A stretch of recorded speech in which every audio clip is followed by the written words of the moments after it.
সম্মিলিতভাবে আমরা পরিবেশকে যাতে কেউ দূষণ না করতে পারে, আমরা যদি অক্সিজেন নিতে হয়, আমরা মনে করি অট্টালিকা বানানি করে সুন্দরভাবে টাকা দেয় না।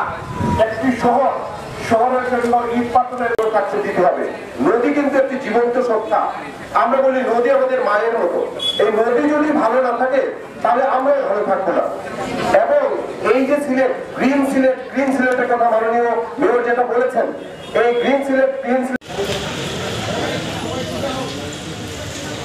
পরিবেশ ও হাওর উন্নয়ন সংস্থার পক্ষ থেকে এবং